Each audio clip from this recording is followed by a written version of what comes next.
Selamat siang Bapak dan Ibu sekalian. Kita pada hari ini masuk ke pertemuan kelima manajemen operasional dan rantai pasok dengan topik luas dan pola produksi dengan subtopiknya faktor-faktor yang menentukan luas produksi, hubungan luas produksi dengan biaya, dan penentuan luas produksi. Luas dan pola produksi. Luas produksi merupakan jumlah atau volume hasil produksi yang seharusnya dihasilkan oleh suatu perusahaan dalam satu periode. Oleh karena itu, luas produksi harus direncanakan dan diperhitungkan dengan cermat karena berdampak pada pencapaian laba maksimal suatu perusahaan. Faktor-faktor yang menentukan luas produksi. 1. Tersedianya bahan dasar. Apabila perusahaan memproduksi barang-barang yang memiliki macam jenis, perencanaan yang diteliti diperlukan untuk mengetahui jenis barang yang akan dihasilkan dan keuntungan yang akan diperoleh. Nomor 2, tersedianya kapasitas mesin-mesin yang dimiliki. Nomor 3, tersedianya tenaga kerja. Nomor 4, batasan permintaan. Nomor 5, tersedianya faktor-faktor produksi yang lain. Hubungan luas produksi dengan biaya. Pembagian biaya produksi ke dalam biaya tetap dan biaya variabel. Pembagian ini didasarkan pada hubungannya antara biaya dengan banyaknya barang yang dihasilkan di dalam jangka waktu yang pendek. Disebut biaya tetap adalah biaya secara total tidak berubah dalam rentang relevan ketika output aktivitasnya berubah.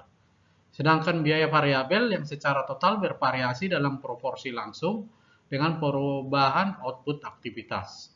Seringkali dalam perusahaan dikenal yang disebut biaya campuran adalah biaya yang mengandung biaya tetap dan maupun biaya variabel. Penentuan luas produksi. Metode grafik menggunakan programasi linear, menggunakan model matematis untuk menggambarkan masalah yang hendak dianalisis. Pada dasarnya, program linear dinyatakan dalam bentuk fungsi tujuan dan fungsi batasan atau kendala. Contoh, suatu perusahaan dengan dua batasan faktor produksi, batasan permintaan memproduksi dua macam produk X dan Y. Batasan produksinya adalah 1. Batasan bahan dasar yang dapat diformulasikan menjadi persamaan garis 1000 sama dengan 4X tambah 5Y. Nomor 2. Batasan kapasitas mesin yang diformulasikan dalam bentuk persamaan garis 4000 sama dengan 25X tambah 8Y. Sedangkan batasan permintaannya dapat diformulasikan sebagai berikut. Nomor 3. Batasan permintaan produk X sama dengan 200. Batasan permintaan produk Y sama dengan 180. Di samping 4 batasan tersebut di atas, diketahui pula bahwa sumbangan pada laba per unit produk X adalah Rp15.000 dan produk Y sebesar Rp12.000. Untuk menggambarkan garis-garis batasan bahan dasar, maka kita dapat tentukan dulu dua titik ekstrim, yaitu bila bahan dasar hanya digunakan untuk memproduksi produk X saja, dan ekstrim yang lain bila hanya digunakan untuk produksi produk Y saja. Dari persamaan 1 sama dengan 1000 sama dengan 4X tambah 5Y dapat diperhitungkan titik ekstrimnya 0,200 dan 250,0. Dan ini misalnya, Bapak dan Ibu sekalian, perpotongan dengan sumbu X sama dengan Y sama dengan 0. Y inilah 250,0.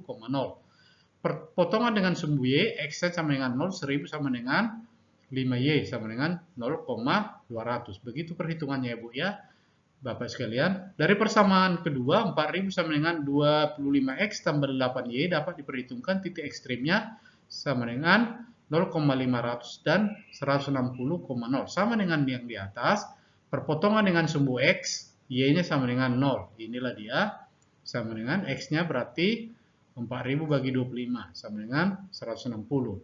Perpotongan dengan sumbu Y, X sama dengan 0, 4000 sama dengan 8Y, inilah dia 0,500. Dari persamaan 3, X sama dengan 200 dan persamaan 4, Y sama dengan 180. Inilah dia grafiknya, bisa kita lihat Bapak dan Ibu sekalian, pada saat 0, 100, 200, 250, 300, 400, 500. Itu sumbu X ya.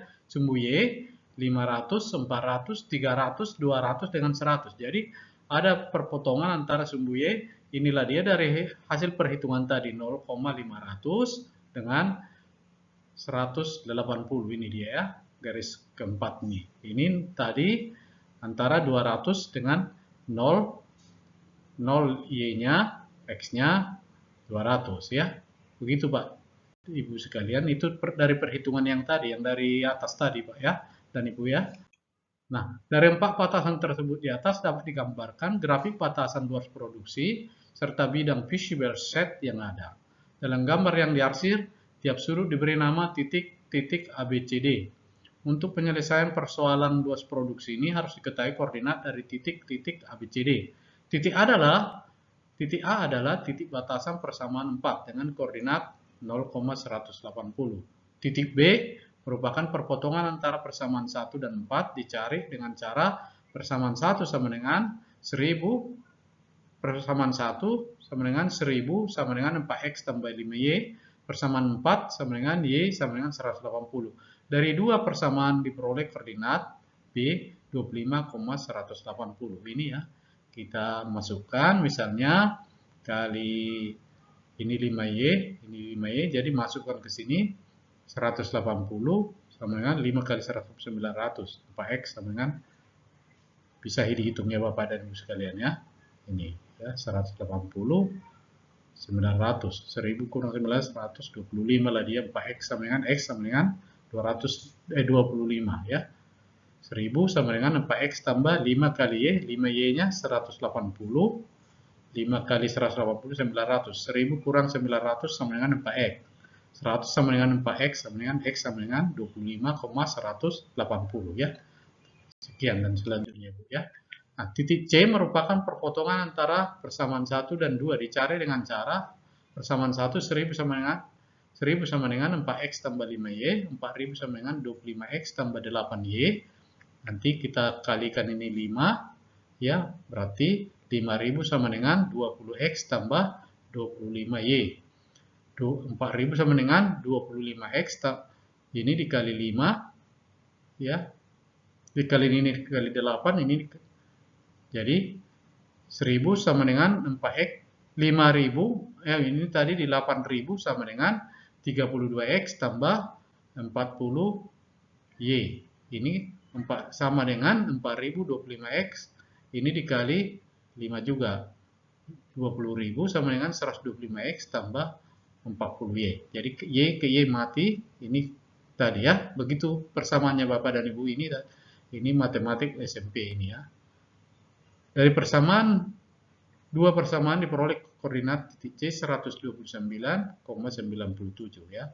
Ini kali 8, ini kali 5. Ini mati, ini berarti 32, ini 125, ini 8.000, ini 20.000 ya. Inilah hasilnya 129,97. Titik D dengan koordinat 160,0. Setelah diketahui semua koordinat masing-masing titik, selanjutnya menentukan luas produksi yang paling optimal. Luas produksi yang dipilih dari titik ABCD dengan menghitung satu persatu titik, yaitu A sama dengan A 0,180 sama dengan 0,15.000, X-nya tadi 15.000 tambah 180 kali 12, ini tadi 12.000 ya, inilah dia 2.160.000. Titik B 25,180, X-nya 25, Y-nya 180, ini sama juga 0, X-nya 180, Y-nya ya, sama dengan 25 kali 15.000 tambah 180 kali 12.000 sama dengan 2.535.000. Titik C, X-nya 129, Y-nya 97. Buka kurung, 129 kali 15.000, X-nya tadi 15.000, tambah 97 kali 12.000, Y-nya tadi 12.000, sama dengan 3.099.000. Nah, D-nya tadi sama juga 160, X-nya, Y-nya 0, sama dengan 160 kali 15.000 tambah 0 kali 12.000 sama dengan 2.400.000. Titik C adalah titik yang menunjukkan produksi optimal. Kenapa produksi optimal? Karena ini yang paling tinggi ya, 3.099.000. Udah tahu kan Pak dan Ibu? Udah paham ya? Nah, perencanaan tata letak, pengertian tata letak, tujuan perencanaan tata letak, dan jenis tata letak. Perencanaan tata letak, pengertian tata letak. Tata letak mencakup desain dari bagian-bagian, pusat kerja, dan peralatan yang membentuk proses perubahan dari bahan mentah menjadi bahan jadi. Jadi, misalnya ini kan karena ini operasi industri, misalnya input, proses, output. Misalnya dari padi diproses di gilingan padi menjadi beras, ya. Begitu juga ya. Misalnya dari kayu besar misalnya pohon mahoni diproses ya menjadi papan atau roti dan kosen ya. Demikian Ibu industri secara sederhana. Perencanaan tata letak merupakan satu tahap dalam perencanaan fasilitas yang bertujuan untuk mengembangkan suatu sistem produksi yang efisien dan efektif, sehingga dapat tercapainya suatu proses produksi dengan biaya yang paling ekonomis. Biaya yang paling ekonomis ya, Bapak dan Ibu sekalian harus mengerti ini biaya yang paling ekonomis, biaya yang efisien dan efektif mungkin ya, dan efektif mungkin. Selanjutnya, tujuan perencanaan tata letak. A. Memaksimumkan pemanfaatan peralatan pabrik. B. Meminimumkan kebutuhan tenaga kerja. C. Mengusahakan agar aliran bahan dan produk lancar. D. Meminimumkan hambatan pada kesehatan. E. Meminimumkan usaha membawa bahan. Nah, efektivitas dari pengaturan tata letak suatu kegiatan produksi dipengaruhi oleh beberapa faktor sebagai berikut. A. Penanganan material. Perencanaan tata letak harus memperhatikan gerakan dari material atau manusia yang bekerja. Gerakan material akan berdampak pada biaya penanganan material. Biasanya mempunyai pengaruh yang cukup signifikan bagi biaya produksi. Nah, utilisasi ruang dan energi merupakan salah satu faktor yang diperhatikan dalam perencanaan tata letak. Perkembangan teknologi memungkinkan penataan mesin-mesin tidak dalam arah horizontal, berada dalam satu lantai, melainkan dapat ke arah vertikal. Mempermudah pemeliharaan. Perawatan mesin selain berpengaruh terhadap mutu produk, juga berpengaruh terhadap usia mesin. Tata letak mesin harus menyediakan ruang gerak yang cukup bagi pemeliharaan mesin. Kelonggaran gerak. Perencanaan tata letak tidak saja untuk memperoleh efisiensi ruang, tapi juga harus memperhatikan kelonggaran gerak bagi operator atau karyawan. Selain meningkatkan kepuasan karyawan atas kondisi kerja, kelonggaran gerak dapat mengurangi kecelakaan kerja. D. Orientasi produk. Jenis produk yang dibuat sangat berpengaruh dalam perencanaan tata letak. Maka ukuran besar dan berat atau memerlukan perhatian khusus dalam penanganan yang umumnya menghendaki tata letak yang tidak membuat produk dipindah-pindah. Sebaliknya produk yang berukuran ya. Sebaliknya, produk yang berukuran kecil dan ringan dengan mudah dapat diangkut akan menjadi lebih ekonomis apabila diproduksi dengan suatu tata letak yang berdasarkan proses. Misalnya di kota A, misalnya di kota B, kota C. Kota A misalnya ada bahan bakunya, di kota B misalnya prosesnya, ada pabriknya, kota C pemasarannya. Seperti itu ya Bapak dan Ibu. Jadi satu linear di satu garis ya. Perubahan produk atau desain produk. Perencanaan tata letak juga memperhatikan perubahan jenis produk atau desain produk. Bagi perusahaan yang jenis produk atau desainnya sering berubah, tata letak mesin harus sefleksibel mungkin dalam mengadaptasi perubahan. Jadi maksudnya misalnya di A, B, C tadi, nah harus tata letak mesin di manakah yang efisien dan efektif mesinnya diletakkan di pabrik di B atau di C. Itu tergantung nanti jarak lokasi antara A ke pabrik dan B ke pabrik, C ke pabrik ya, dengan metode stepping stone ya, batu loncatan. Dan memang tidak kita bahas di yang lewat karena agak susah dan memerlukan waktu yang panjang ya, dan konsentrasi yang sangat khusus karena itu matematiknya ya. Bapak dan Ibu harap dimaklumi karena saya lihat dari mahasiswa kita tidak ada yang latar belakangnya misalnya teknik ya. Jadi mohon maafkan Pak ya. Jenis tata letak, proses tata letak fungsional, penyusunan tata letak di mana alat yang sejenis atau mempunyai fungsi yang sama ditempatkan dalam bagian yang sama. Maksudnya, kalau misalnya pabrik, misalnya ya, di stasiun sterilizer misalnya, di PKS, dia akan diletakkan sejenis dengan, misalnya, dengan penguapan misalnya ya, ini sterilizer penguapan, ini akan misalnya di mesin A, mesin B, mesin A dengan mesin B ini berurutan seperti satu circle ya, begitu ya. Oke Bu, Bapak Ibu sekalian, penyusunan tata letak di mana alat yang sejenis atau mempunyai fungsi yang sama ditempatkan dalam bagian yang sama, itu maksudnya. Misalnya mesin-mesin bubur dikumpulkan pada daerah-daerah yang sejenis, demikian pula mesin-mesin potong diletakkan dalam satu arah ya. Nah, inilah dia. Ini gudang, bubut, bor, las. Bubut, satu jenis dia satu arah misalnya. Las dengan las, ini gudangnya. Mesin potong, gerinda, gecat. Ya, ini potong, gerinda ya, gerinda, cat ya, demikian seterusnya. Mesin-mesin ini tidak dikhususkan untuk produk tertentu, melainkan dapat digunakan untuk berbagai jenis produk. Model ini cocok untuk discrete production dan bila proses produksi tidak baku, yaitu jika perusahaan membuat jenis produk yang berbeda.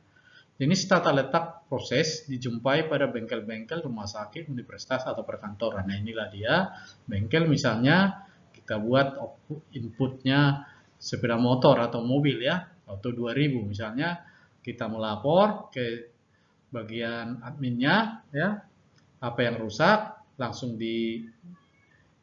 diteliti oleh tukang, balik lagi ke adminnya, baru dikerjakan ya.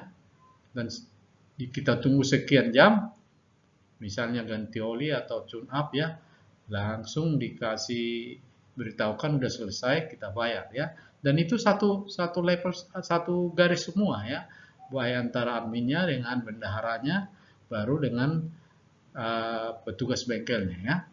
Sekian Bu. Ya.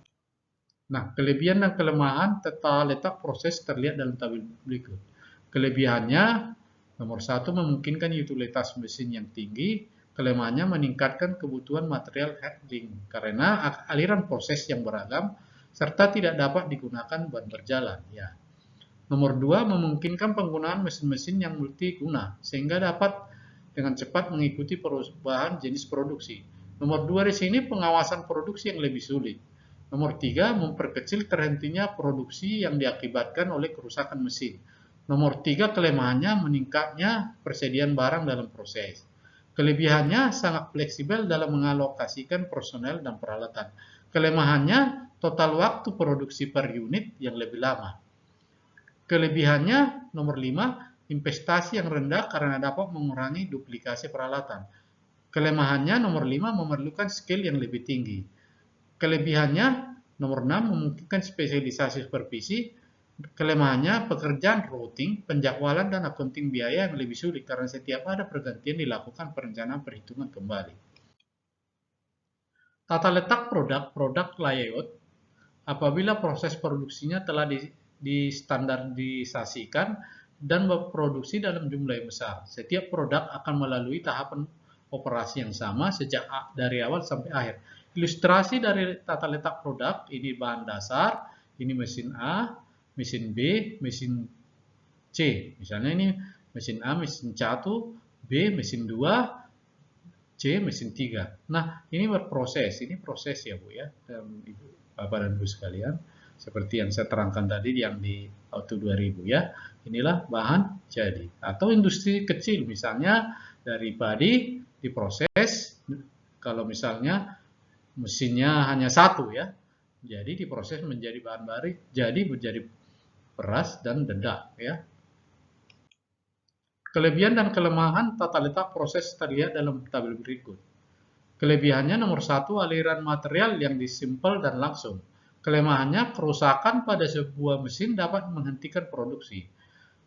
Kelebihannya nomor 2, persediaan barang dalam proses yang rendah Kelemahannya nomor 2, kelemahannya adalah perubahan desain produk dapat mengakibatkan tidak efektifnya tata letak yang bersangkutan. Kelebihan nomor 3, total waktu produksi per unit yang rendah. Kelemahannya nomor 3, biasanya memerlukan investasi mesin peralatan yang besar. Nomor 4, kelebihannya tidak memerlukan skill tenaga kerja yang tinggi. Nomor 4, karena alat. Kelemahannya nomor 4, karena sifat pekerjaannya yang monoton dapat mengakibatkan kebosanan. Nomor 6, kelebihannya. Nomor 5, kelebihannya pengawasan produksi yang lebih mudah. Kelebihannya nomor 6, dapat menggunakan mesin-mesin khusus atau otomatis. Nomor 7, kelebihannya dapat menggunakan ban-ban berjalan karena aliran material sudah tertentu. Ya, inilah dia kelebihan dan kelemahan tata letak proses. Nah, tata letak proses tetap fixed position layout dipilih karena ukuran, bentuk, ataupun karakteristik lain yang menyebabkan produknya tidak mungkin atau sukar untuk dipindahkan. Tata letak seperti ini terdapat pada pembuatan kapal laut maupun pesawat terbang, lokomotif, atau proyek-proyek konstruksi. Tata letak posisi tetap, inilah dia gudang, bubut, pres, gerindra. Ini menjadi produk, lihat produk, tapi di bubut ini, di produk ini, ya, ini dia produk, ini ada tukang lasnya, ya, ada tukang catnya, ada tukang bornya, akhirnya ke gudang dia, ya, langsung disimpan ke gudang, ya. Nah, kelebihan dan kelemahan tata letak posisi tetap. Kelebihannya nomor 1, berkurangnya gerakan material. Kelemahannya nomor 1, gerakan personal dan peralatan yang tinggi. Kelebihannya yang kedua adalah adanya kesempatan untuk melakukan pengkayaan tugas. Nomor 2, kelemahannya dapat terjadi duplikasi mesin dan peralatan. Kelebihan nomor 3, sangat fleksibel, dapat mengakomodasi perubahan dalam desain produk, bauran produk maupun volume produksi. Kelemahan yang ketiga, memerlukan tenaga kerja yang berketerampilan tinggi. Yang keempat, kelebihannya dapat memberikan kebanggaan pada pekerja karena dapat menyelesaikan seluruh pekerjaan. Kelemahannya nomor 4, biasanya memerlukan ruang yang besar serta persediaan barang dalam proses yang tinggi. Dan kelima, kelemahannya adalah memerlukan koordinasi dalam penjadwalan produksi. Manajemen persediaan menyangkut pengertian persediaan, fungsi persediaan, klasifikasi ABC dalam persediaan. Pengertian persediaan. Persediaan adalah bahan atau barang yang disimpan yang akan digunakan untuk memenuhi tujuan tertentu. Misalnya untuk digunakan dalam proses produksi atau perakitan, untuk dijual kembali, atau untuk suku cadang dari peralatan atau mesin. Persediaan dapat berupa bahan mentah, bahan pembantu, bahan dalam proses, barang jadi, ataupun suku cadang. Sebagai salah satu aset penting dalam perusahaan, karena biasanya mempunyai nilai yang cukup besar, serta mempunyai pengaruh terhadap besar kecilnya biaya operasi, perencanaan dan pengendalian persediaan merupakan salah satu kegiatan penting untuk menjadi perhatian khusus dalam manajemen perusahaan. Nah, fungsi persediaan, 1, menghilangkan risiko keterlambatan pengiriman bahan baku atau barang yang dibutuhkan perusahaan. Yang kedua, menghilangkan risiko jika material yang dipesan tidak baik sehingga harus dikembalikan. Nomor 3, menghilangkan risiko terhadap kenaikan harga barang secara musiman atau inflasi. Nomor 4, untuk menyimpan bahan baku yang dihasilkan secara musiman sehingga perusahaan tidak akan kesulitan jika bahan itu tersedia di pasaran. Nah, C, klasifikasi ABC dalam persediaan. Pengendalian persediaan dapat dilakukan dalam berbagai cara, antara lain dengan menggunakan analisis nilai persediaan. Dalam analisis ini, persediaan dibedakan berdasarkan nilai investasi yang terpakai dalam satu periode. Biasanya, persediaan dibedakan dalam 3 kelas, yaitu kelas A, B, dan C, berdasarkan atas nilai persediaan. Yang dimaksud dengan nilai dalam klasifikasi ABC bukan harga persediaan per unit, melainkan volume persediaan yang dibutuhkan dalam satu periode. Biasanya 1 tahun dikalikan dengan harga per unit. Kriteria masing-masing kelas dalam klasifikasi ABC sebagai berikut. Nomor 1, kelas A. Persediaan yang memiliki volume tahunan rupiah yang tinggi. Kelas ini mewakili sekitar 70% dari total persediaan. Meskipun jumlahnya hanya sedikit, biasanya hanya 20% dari seluruh item. Persediaan yang termasuk dalam kelas ini memerlukan perhatian yang tinggi dalam pengadaannya karena dalam kelas ini memerlukan perhatian tinggi dalam pengadaannya karena berdampak biaya yang tinggi. Pengawasan harus dilakukan secara intensif. Nomor 2, kelas B. Persediaan dengan nilai volume tahunan rupiah yang menengah. Kelompok ini mewakili sekitar 20% dari total nilai persediaan tahunan dan sekitar 30% dari jumlah item. Di sini diperlukan teknik pengendalian yang moderat. Nomor 3, kelas C, barang yang nilai volume tahunan rupiahnya rendah, yang mewakili sekitar 10% dari total nilai persediaan, tetapi terdiri dari sekitar 50% dari jumlah item persediaan. Jadi dapat diperlukan teknik pengendalian yang sederhana. Pengendalian hanya dilakukan sesekali. Contoh pertama, misalnya suatu perusahaan dalam proses produksinya menggunakan 10 item bahan baku. Kebutuhan persediaan selama 1 tahun dan harga bahan baku per unit seperti dalam tabel berikut. Ya, inilah dia Bapak dan Ibu bisa kita terangkan. Item H101, ini nomornya ya. Kebutuhannya 800 unit per tahun. Harga rupiahnya 600 rupiah per unit ya. H102, kebutuhan unitnya 3000 ya per tahun. Harga rupiahnya 100 rupiah per unit. H103, kebutuhannya 600 unit per tahun, harganya 2.200. Dan begitulah selanjutnya sampai H110, kebutuhan unit per tahun 1000 unit per tahun, harganya 200.000 atau 200 ya per 200 rupiah ya, 200 rupiah per unit ya. Inilah dia 200.000 rupiah per unit ya. H1,9, klasifikasi dalam persediaan ya. 1,9, volume tahunannya 780 unit ya per tahun. Harga per unit 12.200. Volume per tahunan, volume tahunannya 9.516.000 rupiah ya. Nilai kumulatifnya 9.516. Nilai kumulatif persen 47,5% kelas A. Sampai H110 ya. 1.000 rupiah, 1.000 unit per tahun, 200 nilai volume tahunannya, nilai kumulatif 20.026 dan kumulatif persen 100% ya. Berdasarkan perhitungan di atas dapat diketahui kelas A memiliki volume tahunan rupiah sebesar 70% dari total persediaan yang terdiri dari 2 item, 20% yaitu item H109 dan H107. Kelas B memiliki nilai volume tahunan rupiah sebesar 19,9% dari total persediaan yang terdiri dari item 3 30% persediaan. Kelas C memiliki nilai volume tahunan rupiah sebesar 10,1% dari total persediaan yang terdiri dari 5 item 50% persediaan. Nah, inilah dia klasifikasi ABC dalam persediaan. H109, volume tahunan per unit 780, harga per unit rupiah 2.200. Ini volume tahunan dalam ribu per rupiah, ini 9.516.000 rupiah. Nilai kumulatif dalam ribu rupiah 9.599.000 rupiah. Nilai kumulatif persen 47,5% kelas A ya.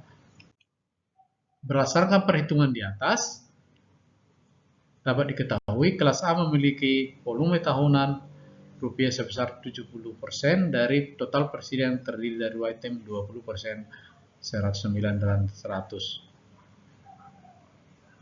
Ini sampai C, 5 itu 50% ya.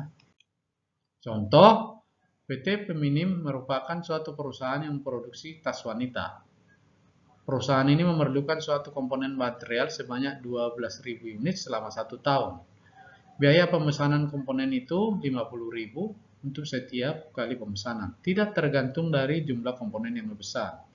Biaya penyimpanan per unit per tahun sebesar 10% dari nilai persediaan. Harga komponen 3.000 per unit.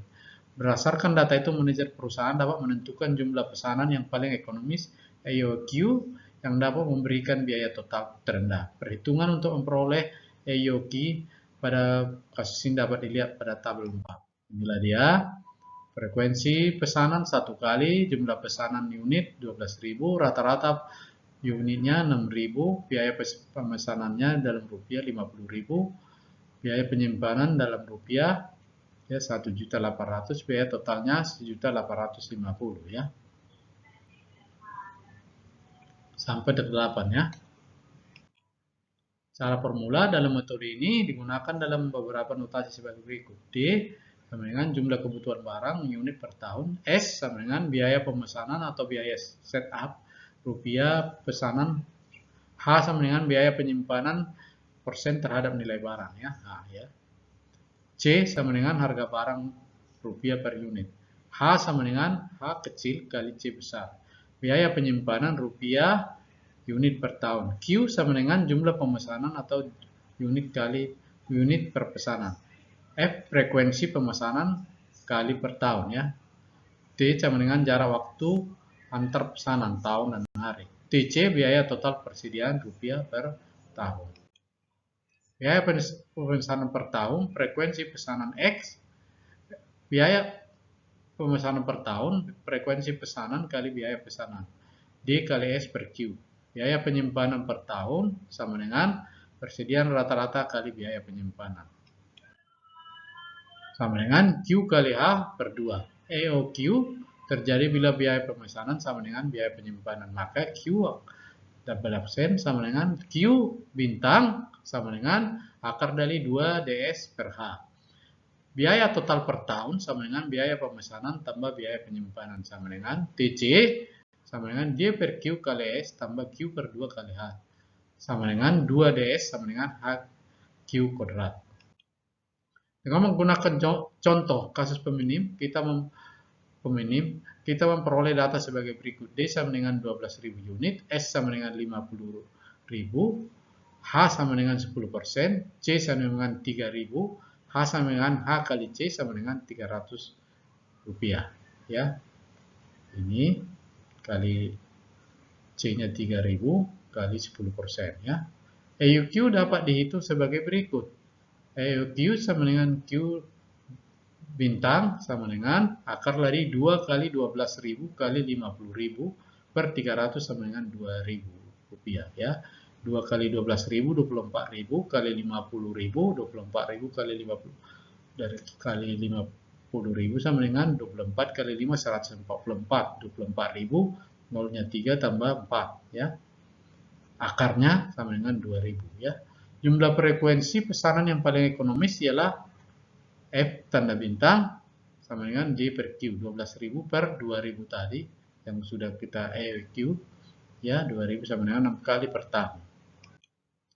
Jika 1 tahun sama dengan 365 hari, maka jangka waktu antar tiap pesanan ialah T besar tanda bintang jumlah hari bekerja per tahun per frekuensi pesanan sama dengan 365 per 6 sama dengan 61 hari ya. Dari mana 6? Frekuensi pesanannya ya, 6 kali. Ya, tadi udah kita berikan contoh datanya. Metode nilai persediaan. Penilaian persediaan bertujuan untuk mengetahui nilai persediaan yang dipakai atau dijual, atau persediaan yang tersisa dalam suatu periode. Terdapat 3 metode yang digunakan dalam penilaian persediaan, yaitu metode piece in, piece out, atau PIPO. Metode ini didasarkan atas asumsi bahwa harga barang persediaan yang sudah terjual atau dipakai dinilai menurut harga pembelian barang yang terdahulu masuk. Persediaan akhir dinilai menurut harga pembelian barang yang terakhir masuk. Contoh, data persediaan bahan baku yang dipakai dalam suatu proses produksi selama 1 bulan terlihat dalam tabel berikut ini. Ya, tanggal 1, 10 Juni, 15 Juni, 25 Juni. Keterangannya persediaan awal pada 1 Juni. Jumlah unitnya 300, harga satuan per rupiah 1000, pembeliannya tanggal 10 Juni, jumlah unitnya 400, harga satuannya 1100, totalnya 440 ya. Tadi pun seperti itu, yang 1 Juni persediaan awalnya jumlahnya 300, harga satuannya 1000 rupiah, misalnya ya, totalnya 300.000 rupiah. Tanggal 15 Juni pembeliannya 200 unit, harga persatuannya 1.200, totalnya 240.000 rupiah. Tanggal 25 Juni pembeliannya 100 unit, harga satuannya 1.200, totalnya 120.000 rupiah. Jumlah unitnya 300 tambah 400 tambah 200 tambah 100 tambah 1000, totalnya 1.100, 1.100.000 rupiah. Nah, misalkan pada tanggal 30 Juni jumlah persediaan air sebanyak 250 unit. Maka jumlah bahan baku yang terpakai sebesar 750 unit. Harga pokok bahan baku yang terpakai dapat dihitung sebagai berikut. 300 unit tadi kali 1.000 rupiah, 300.000 rupiah. 400 unit kali 1.100 sama dengan 440.000 rupiah. 50 unit tadi kali 1.200 sama dengan 60.000 rupiah. Ini jumlahnya 300 tambah 400 tambah 50, 750 unit sama dengan 800.000 rupiah. Nilai persediaan akhir 100 unit kali 1.200 sama dengan 120.000 rupiah.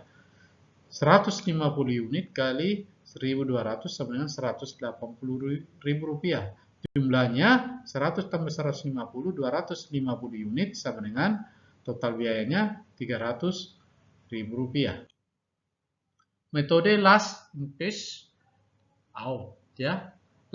Metode last in first out ya. Metode ini mengasumsikan bahwa nilai barang yang terjual terpakai dihitung berdasarkan harga pembelian barang yang terakhir masuk dan nilai persediaan akhir dihitung berdasarkan harga pembelian yang terdahulu masuk. Dengan menggunakan contoh yang sama, harga pokok barang bahan baku yang dipakai, harga pokok barang bahan baku yang dipakai adalah 100 unit kali 1.200 sama dengan 120.000 rupiah. 200 unit kali 1.200 sama dengan 240.000 rupiah.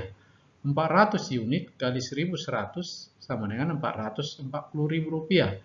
50 unit kali 1.000 rupiah sama dengan 50.000 rupiah. Totalnya 100 unit tambah 200 unit tambah 400 unit tambah 50 unit sama dengan 750 unit. Total biayanya 850.000 rupiah. Maka nilai persediaan akhirnya sama dengan 250 kali 1.000 sama dengan 250.000 rupiah. Metode rata-rata tertimbang. Nilai persediaan pada metode ini didasarkan atas harga rata-rata barang yang dibeli dalam satu periode tertentu. Nilai rata-rata persediaan sama dengan 1.100 dibagi 1.100 dibagi 100 unit sama dengan 1.100 per unit ya. Rupiah ya, 1.100 rupiah per unit harganya. Nilai persediaan yang terpakai sama dengan 700 unit kali 1.100 sama dengan 825.000 rupiah. Nilai persediaan akhir sama dengan 250 kali 1.100 sama dengan 275.000 rupiah. Perbandingan atas hasil penilaian, penjualannya harga pokok ya, laba, penjualannya diukur dengan rupiah, harga pokok dengan rupiah, labanya berapa rupiah ya. Metode PIPO ya, phase in phase out ya. 1.500 metode LIFO. Ini dia 1.500, metode rata-rata 1.500. Harga pokok 800 ya, metode PIPO-nya, metode LIFO-nya 850, metode rata-ratanya 825.000. Labanya menurut metode PIPO 700.000, 1.500 kurang 800 sama dengan 700.000. Metode LIFO-nya 1.800 kurang 850 sama dengan 650. Metode rata-ratanya sama dengan 1500 kurang 825 sama dengan 675.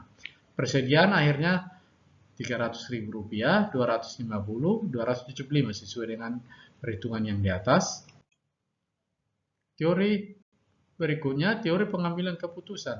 Model untuk pengambil keputusan. Model untuk pengambil keputusan. Model merupakan abstraksi dari kenyataan yang ada. Ya. Model merupakan abstraksi dari kenyataan yang nyata. Jadi ini yang nyata yang ada ya. Model dibuat secara sederhana namun mengandung unsur-unsur utama dari suatu produk, proses atau sistem yang diwakili. Model dapat diklasifikasikan dalam 3 bentuk, model fisik, model skematik, dan model matematik. Penjelasan lebih lanjut dari setiap model sebagai berikut. Model fisik. Model ini secara fisik menggambarkan objek aslinya, misalkan prototipe suatu mobil, pesawat, kereta api, dan lain-lain. Model skematik, model yang dinyatakan dalam bentuk skematik, diagram, grafik, atau gambar dari suatu objek yang lebih simpel dan mudah dilakukan penyesuaian jika diperlukan.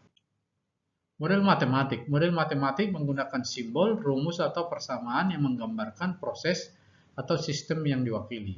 Teori keputusan adalah suatu pendekatan analitik untuk memilih alternatif terbaik dari suatu keputusan. Teori keputusan bertujuan untuk memberikan alat bagi manajemen dalam rangka proses pengambilan keputusan. Pada saat pengambilan keputusan, secara tipikal terdapat 3 kondisi yang diklasifikasikan berdasarkan tingkat kepastian dari hasil atau payoff yang akan terjadi. 3 jenis kondisi tersebut yaitu nomor 1, ketidakpastian, mengacu kepada situasi di mana terdapat lebih dari satu hasil yang mungkin terjadi dari suatu keputusan, dan probabilitas setiap kemungkinan tidak diketahui.